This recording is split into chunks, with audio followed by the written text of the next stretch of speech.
Hi, I'm Greta Oliver. Welcome to the EducateU podcast, your roadmap to learning tips, techniques, and strategies to enable your student to successfully navigate the road to and through higher education. Hello. Today on EducateU, my guest, Terence Oliver, and I will be discussing the new AI technology that has recently made its way to higher education. To begin our podcast, before we talk about exactly what AI is, I wanted to have the AI technology be used in creating my podcast introduction.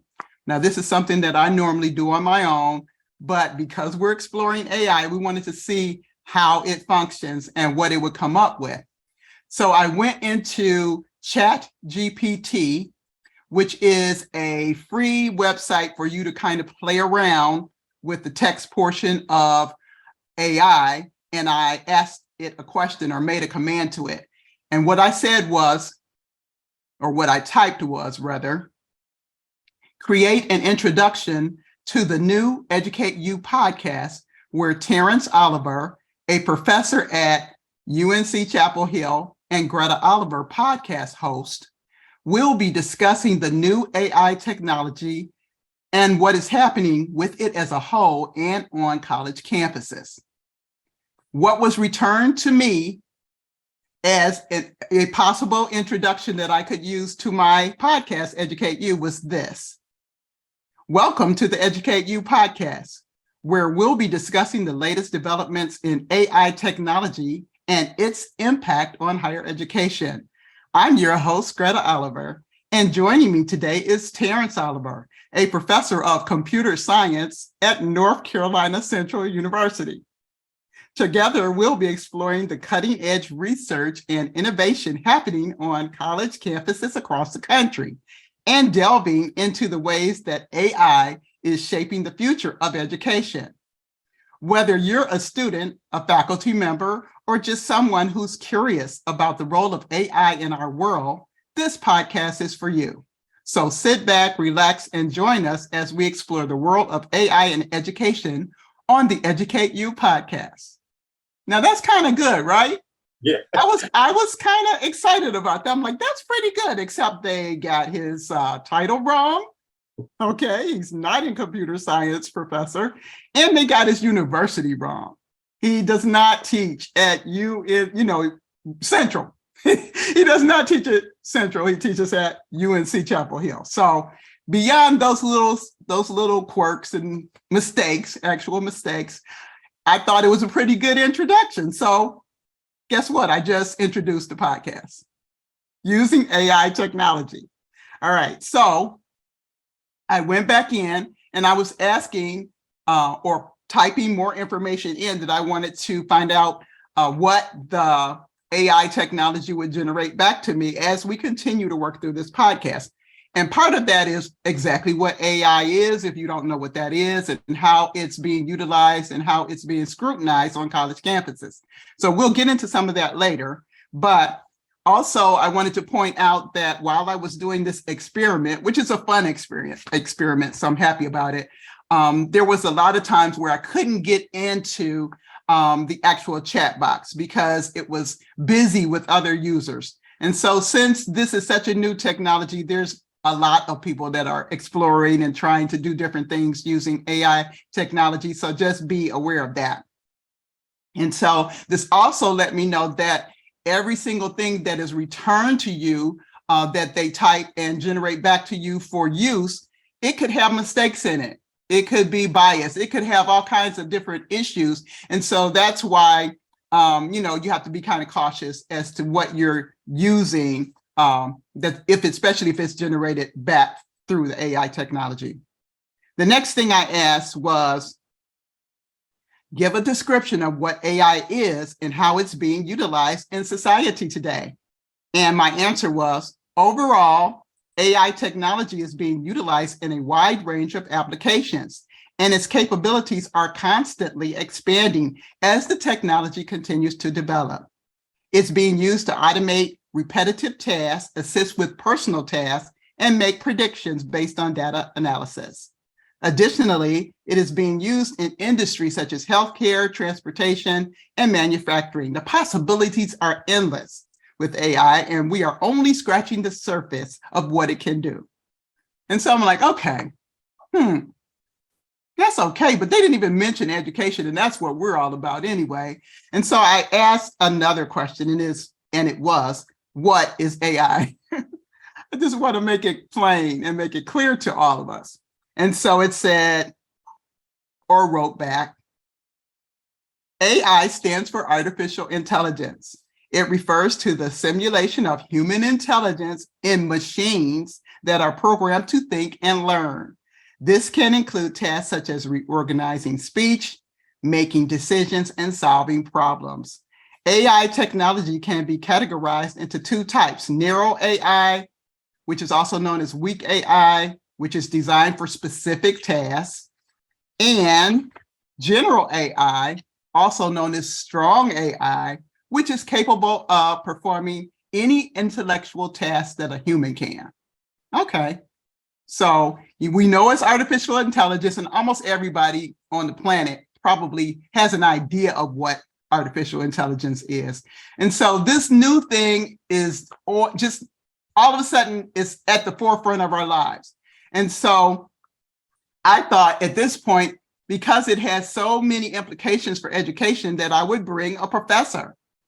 And this is a professor who really can't say no to me. So I have Professor Terence Oliver here, and I want to hear from him about how AI is impacting his life as a college professor. And so, Terence, can you tell us about this new technology, when it came about, and your first introduction to it? Yeah, so first of all, it's pretty exciting that your first pass with the technology was pretty significant with with that response. I thought that was pretty good that technology wrote that. And it's interesting because it seemed like probably 90% of it was pretty good. I mean, it seems like I can go back and polish it, and so some of my explorations have been that way as well. So let me back up for a second. So how I got introduced to it was last fall, this technology really started to explode. And so I noticed that one of my students was experimenting with it on LinkedIn. And so I looked at it and it was really exciting and that kind of thing. I responded to him. And so that was my introduction to it. I think he actually was on a waiting list because it was in a beta form, but now it's full blast. And I think September 2022 was the first time that visual AI technology, at least this particular one, where you can make illustrations, came to the forefront. Okay, and so since you teach classes where illustrations come into play, and you have your students working on illustrations, how has this affected the way that you're teaching, or has it affected the way that you're teaching? Yeah, so since it's so new, right now, a lot of professors, and even in our school, we're starting to create task force. We're starting to really have real robust discussions with this via email and conversations in the hall and stuff like that.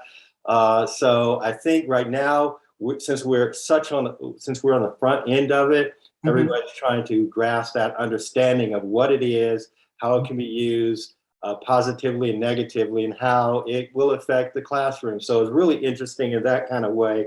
And so we're still on the front end of it.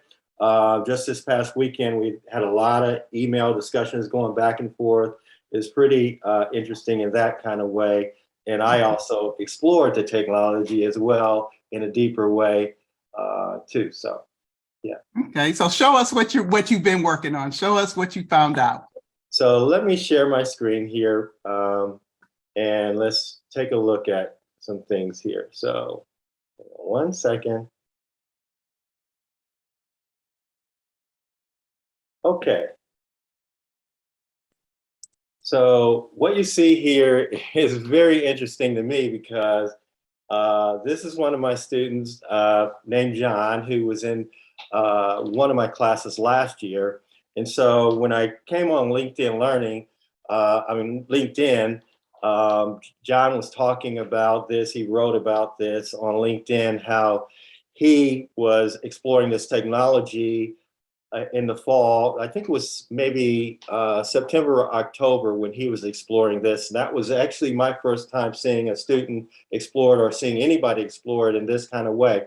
We've all seen technology where people will take AI and mimic like President Obama, or they would mimic movie stars and things like this. But this was the first time I saw someone leveraging this technology on a computer with this AI. And one of the things, just to give you all an idea how it works, is what John did was he put in keywords that he wanted results for. And so obviously he put in keywords for tissue box, space, and maybe paint, futuristic, or maybe abstract and pencil drawing and that kind of thing. And then this was were the results that he obtained. And so it's very interesting. The interesting thing to me is just how excellent these illustrations look. And these were all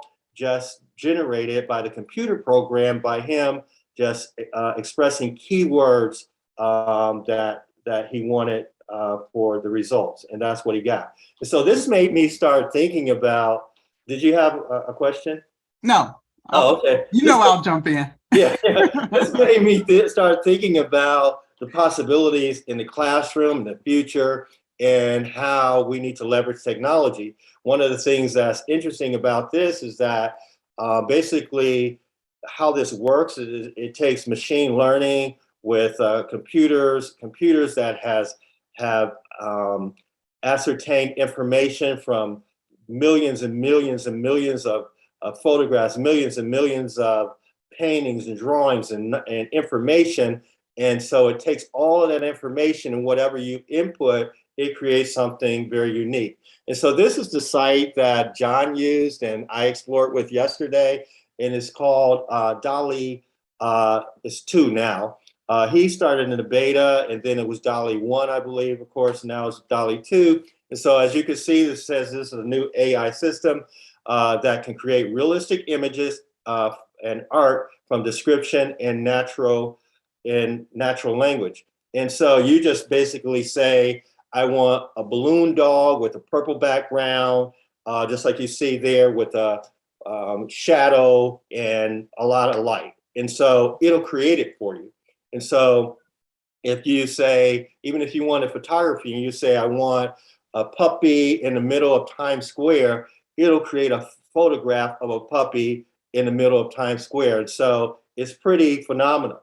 So that got me thinking about how maybe this can interfere or take the place of traditional art, because you have a computer generating these things. So it made me think back really quickly to, on the left, you'll see that I drew this Martin Luther King when I was 15 years old. And on the right, I drew that Martin Luther King Jr. when I was 30-something years old. And of course, I looked at reference, I had paints, it took me a long time, I did sketching, and it's very unique in that kind of way.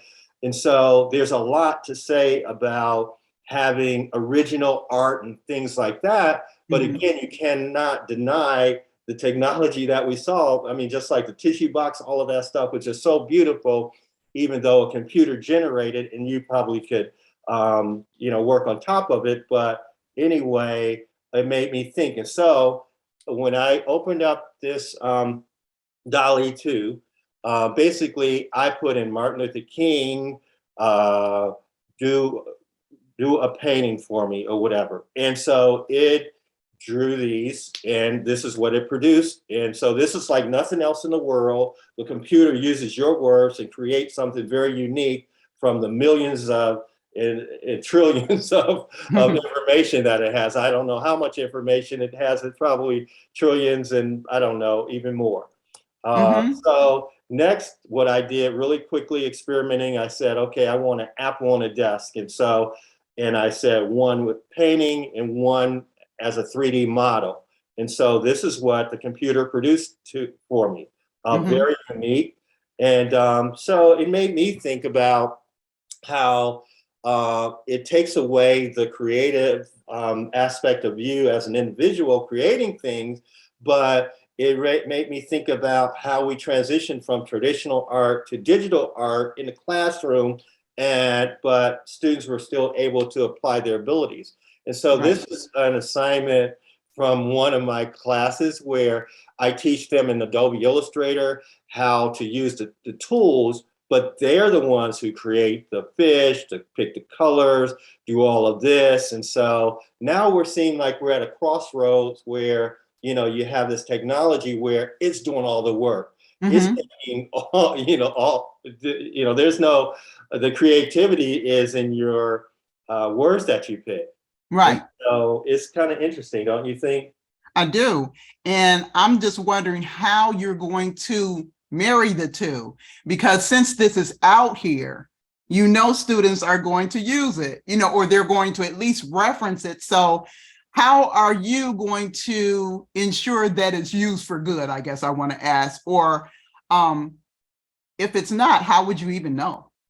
Yeah. So, so with this, these kind of things where students create these in my class from Adobe Illustrator, I basically I teach them how to use the tools, those kind of things. And so with AI technology, if it's creating something and some student is substituting something where they're supposed to create it, I think that being very specific to say, you know, that you want something generated from them and seeing their path. And so seeing their rough sketches, seeing their iterations along the way, then you can assure that, you know, they created that. However, I do think there's room for AI technology and things because, you know, there's going to be supply and demand. There'll be people who demand like something that has impact, and they may want some art that's going to promote their product. And so they may not care if AI created it or you created it. And so what I'm going to encourage the students to do is to get on the front end of this technology. So to explore it, to think about the possibilities, but not to lose sight of the value that individuals bring with their unique creations and those kind of things. And so thinking about how you can leverage the two. And so I think the path is still being charted out, but those are some of my thoughts. But as I thought about this, what I did was I went in the computer and I started putting in keywords to see, okay, if I wanted the computer to create a fish that had like painting or some type of creative flair to it, what would that be? And so this is just part of, before I go there, this is how I teach the students how to draw with lines, and then I teach them how to use the Adobe products to color. And so now we're here where with keywords, I put this into DALL-E 2. I put keywords like complementary colors, vibrant fish, and on the right, I put, what did I put? Van Gogh. Origami. I put Van Gogh, and I may have put origami on the left. And so the computer generated all of these images just from my keywords. And so all of these it's crazy because all of these are unique. There's nothing like that fish on the right in the world because it was created by the words that I put into the computer. So the input that I put, this was the output. Right. Yeah. So and that's got to be exciting. That has to be exciting for someone who, you know, they can draw illustrations themselves, but just to see this come about as a result of words that you put into really a computer program, this is what was generated. That's got to be exciting. And so I agree that you do need to get on the front end of this. The saving grace I think that you have with your students when you have them going through the steps to be able to learn, the Adobe program, to learn how to draw, to learn how to color, to learn how to do all of these different things in Adobe. you're in the classroom with them when they're learning that, so you can kind of see what their path is. And then I think, just making sure that you have or are paying attention to what their path is, so that you can logically make a decision as to if the end result could have humanly happen. It can help you, with some of the feelings that you may have about the technology maybe sometimes being used rather than their own skill.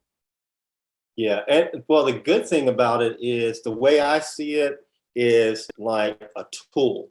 And Mm-hmm. so, you know, using your hand with charcoal, with paint, that's a tool, right? Mm-hmm. Mm-hmm. And creating things in Photoshop or on an iPad or an Illustrator, those are tools that you're leveraging. Mm-hmm. So it's important for the students to have all kinds of tools. And so I think AI can be just another tool that could be in the toolbox. And so it could be very Right. interesting. Right. So with these, I took this further with my keywords. And so would you like to see some of those? Sure. So I basically said I wanted complementary colors, and I wanted it with watercolor. And Mm-hmm. and the bottom one and the middle ones and the bottom left one, I said I want schools of fish Mm-hmm. with paint, watercolors, and complementary colors. Okay. And then you can see there are some other words that I put in with the other ones, but those are all unique results that the computer generated artwork that Mm-hmm. the computer generated for me based on my words, particular words that I put into the computer. You're beautiful. I mean, you could spend hours, honestly. I think you could get locked up in this thing and spend hours doing this just by changing your keywords and seeing what is generated. This is phenomenal, actually. Yeah, I really love it. yeah, it's really crazy actually. Well, So anybody can be an artist. I can be an illustrator now. I'm fulfilled. Absolutely, absolutely. I love it.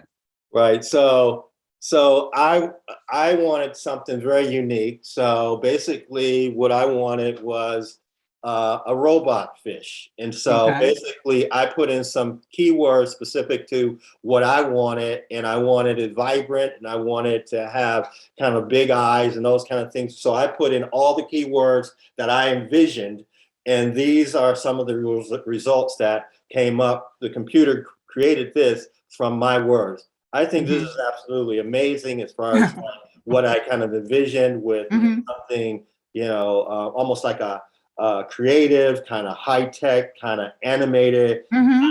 of just vibrant Mm-hmm. 3D kind of fish. And Mm-hmm. so, with that said, I continued that exploration, and these are all of the things that I created with that technology.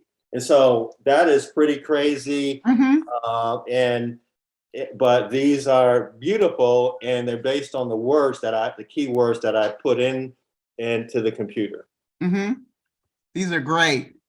This is a lot of work. How long did this take you? I mean, when you're drawing regular illustrations or doing work like that, it's tedious. And I know it sometimes takes days and days to actually get something, to a finished state. How long did this take? So this took probably in the keywords when I got to this part, probably took maybe 20 minutes at the Okay. most Okay. of me just changing keywords and refining and trying to figure Mm-hmm. out, how to leverage the technology. But all in all, the DALL-E, I only used for about an hour, maybe an hour and 15 minutes from beginning to end, from when I explored with Martin Luther King, when I explored with the fish, Mm-hmm. of this. So my whole experience with this program is only about an hour and 15 minutes long. That's it. Wow. And That is so, phenomenal. and so I did that yesterday, and these are all the things that I produced. And Okay. so I'm going to stop sharing for one moment here. Let's see here. Let me get out of here and stop sharing for one moment, because I just want to pull something, because you were just talking about that. Here is something that was created by hand using, as you can see, this is real, using, found images and parts Brittany Mhm. created this, and it took her a long time. First of all, collecting the information, uh, Mhm. putting this together, that kind of thing, and it's beautiful. It's almost like a robot, a recycle robot, maybe what we'll call Mhm. it, right? And Mhm. so it's beautiful.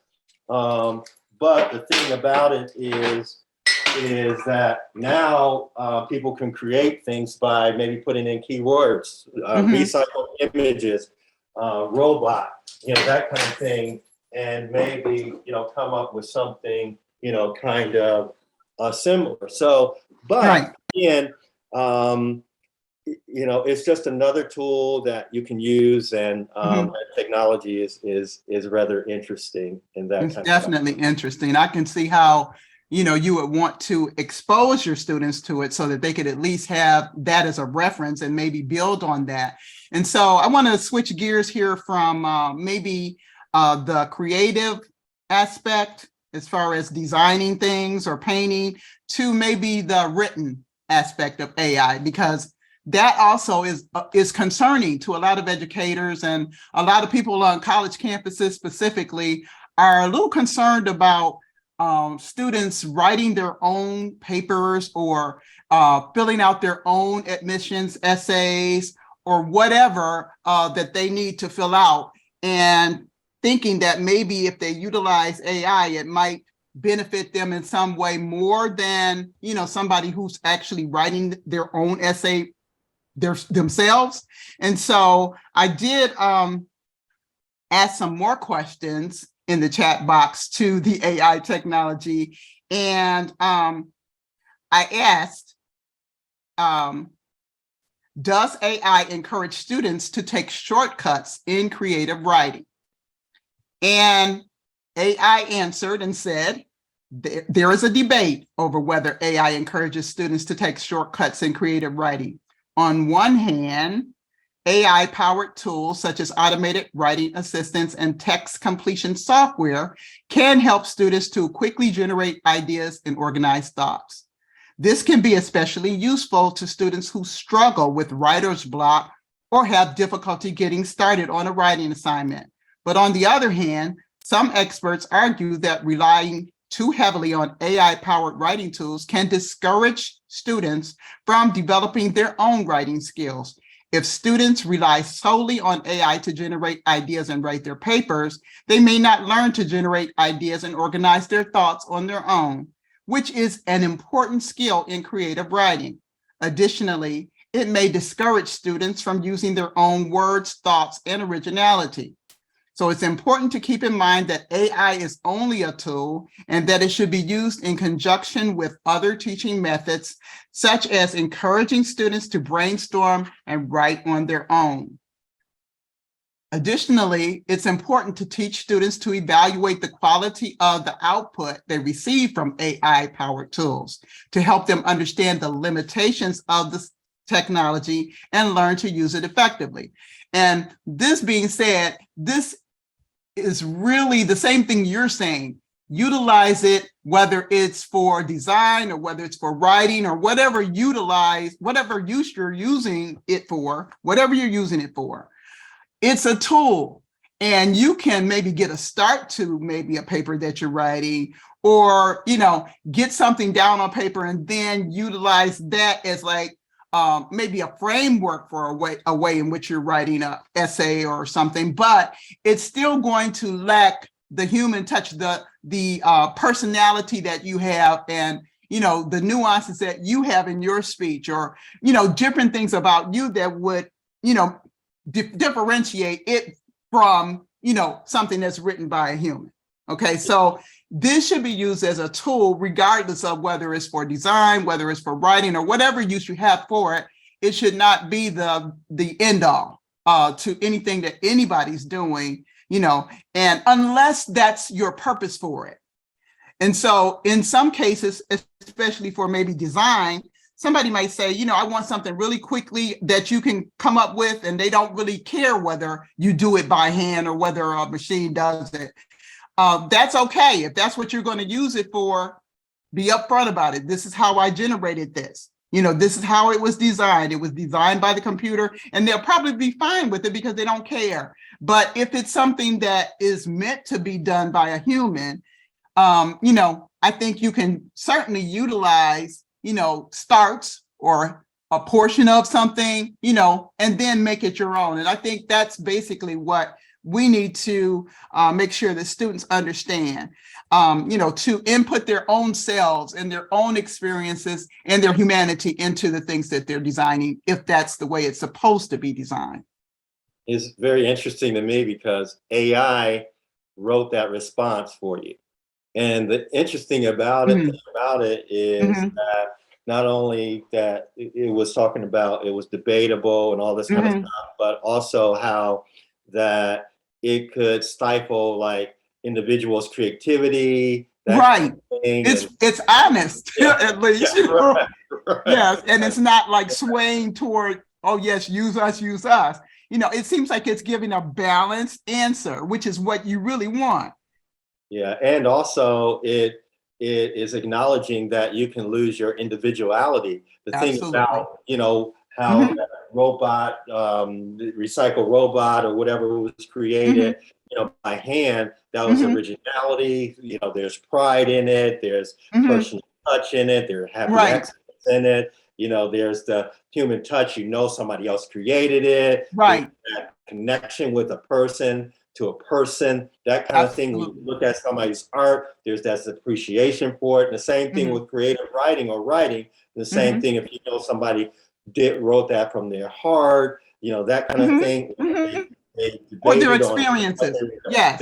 What they were going to say, that kind of thing. And a machine did not create it for them. So that unique, there's that appreciation. And so there's that warmth to it as well. Yes, the human factor. That's what it all boils down to. The humanity of it. I just almost made up a new word, but just the humanity of it, the human touch, the human factor is so important to make sure that doesn't get lost. And so the other things that I asked is, let's see, I asked, how does AI assist in illustration design and creation of artwork? I also asked, do you see the creative aspect of AI as being problematic in courses where it's expected for students to actually create things on their own?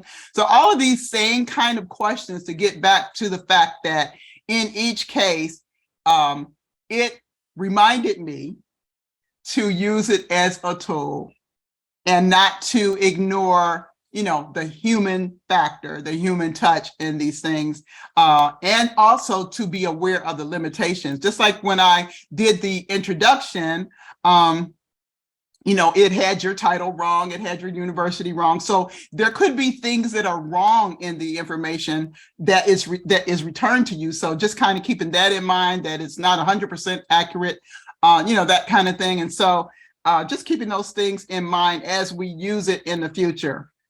And so I just want to bring up, there's fun ways to look at this. If you can just think about this, you spend about an hour generating something that really is meaningful to you. And I can just see, once I get myself onto that design, especially as somebody who really can't draw, I think I might be a little dangerous once I get onto that site, to kind of create something and say, okay, based on my keywords and what I typed in, or, this wonderful piece of art was, returned to me. And so I could see this being something that's really fun. And so we have one more way that, exploring AI technology is fun. And so if you could share your screen for that portion, and we can kind of talk about the fun that our friend Ruby had creating her pictures.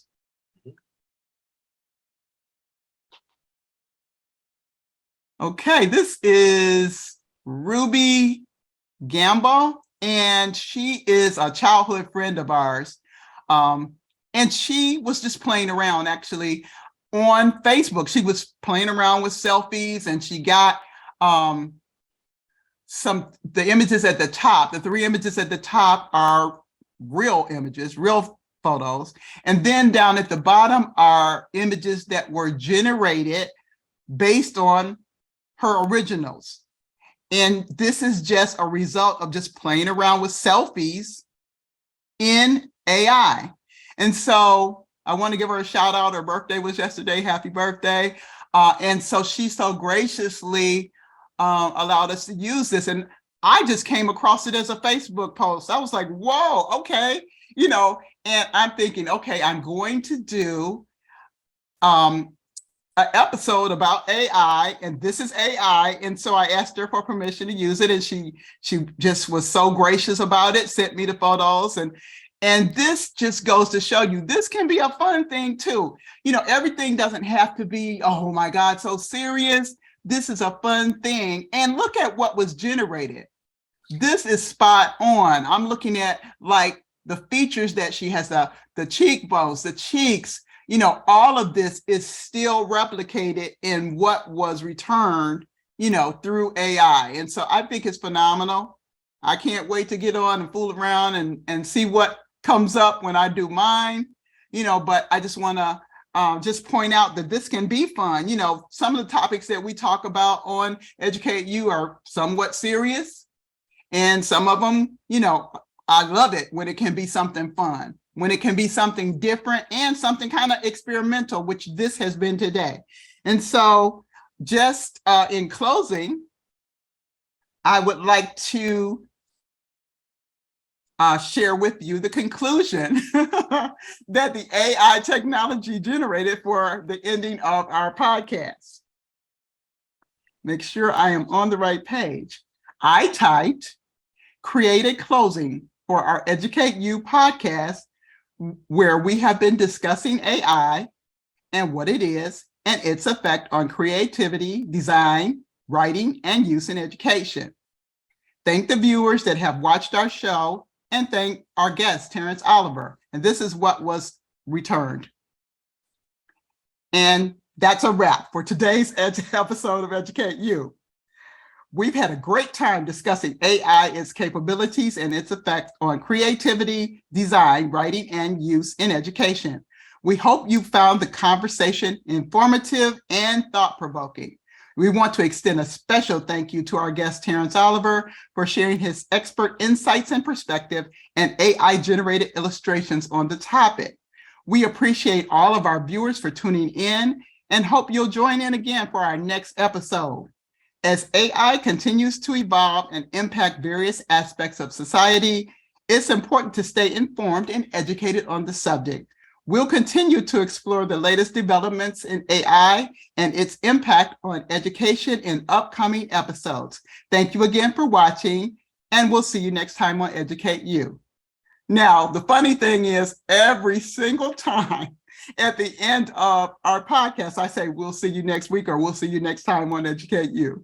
And so that was just kind of funny to me. And then I said to the software, create a special thank you to our friend, Ruby Gamble, who shared her original photos and AI-generated photos with us, and also thank John Rakawiak, a UNC student who shared the results of his AI exploration to create illustration using keywords with us on the episode. So this was generated.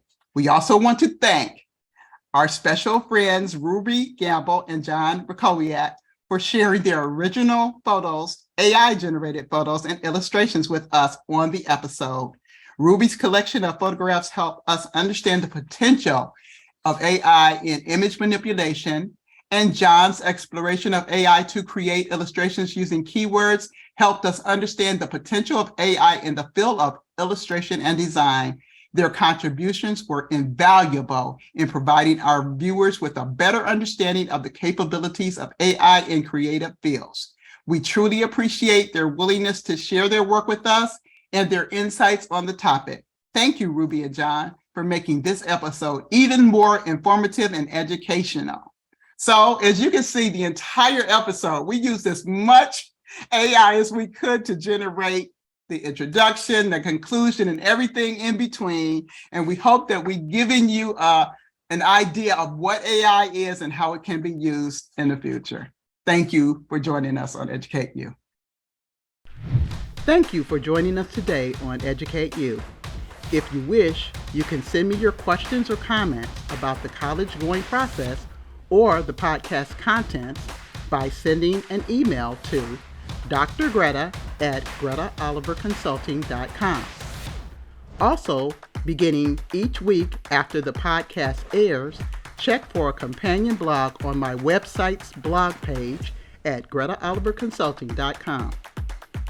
My book, College Roadmap, Essential Tips for First-Time College Students and Their Families, is available for sale on Amazon.com.